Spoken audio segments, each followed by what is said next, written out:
ചാവക്കാട് ഹനീഫ വധവുമായി ബന്ധപ്പെട്ട് കോൺഗ്രസിൽ നിന്ന് സസ്പെൻഡ് ചെയ്ത Guruvayur block president Gopaprathapan UDF കൺവെൻഷനിൽ പങ്കെടുത്തത് വിവാദമാകുന്നു. UDF ചാവക്കാട് നഗരസഭ 30ാം വാർഡ് കൺവെൻഷനിലാണ് ഗോപപ്രതാപൻ പങ്കെടുത്ത് സംസാരിച്ചത്. സംഭവത്തിൽ പ്രതിഷേധമറിയിച്ച് ഹനീഫയുടെ കുടുംബം രംഗത്തെത്തി.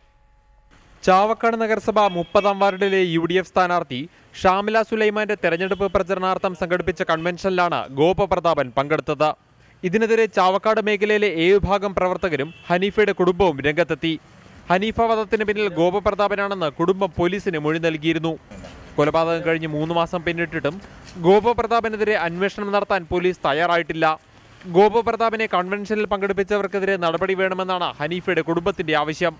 ഗോപപ്രതാപ് വന്നതിൽ ഹനീഫയുടെ കുടുംബം എന്ന നിലക്ക് ഞങ്ങൾക്ക് അമർഷവും ദുഃഖവും ഉണ്ട്. ഇതൊരു പാർട്ടിയോടുള്ള വെല്ലുവിളിയാണ്. ധിക്കാരപരമായ നടപടിയാണ് ഈ ഗോപപ്രതാപൻ എടുത്തിട്ടുള്ളത്. അതിന് കൂട്ടുനിന്നവരാരായാലും അതിന്റെ പ്രതിഫലനം അവരനുഭവിക്കും. ഗോപപ്രതാപനെ പാർട്ടി പരിപാടികളിൽ പങ്കെടുപ്പിക്കരുതെന്ന പാർട്ടി നിർദ്ദേശം മറികടന്നവർക്കെതിരെ നടപടി സ്വീകരിക്കുമെന്ന് DCC നേതൃത്വം വ്യക്തമാക്കി. ഇത് സംബന്ധിച്ച് DCC നേരിട്ട് അന്വേഷണം നടത്തുമെന്നും പ്രസിഡന്റ് O. അബ്ദുറഹ്മാൻ കുട്ടി പ്രസ്താവനയിലൂടെ അറിയിച്ചു. റിപ്പോർട്ടർ, തൃശൂർ.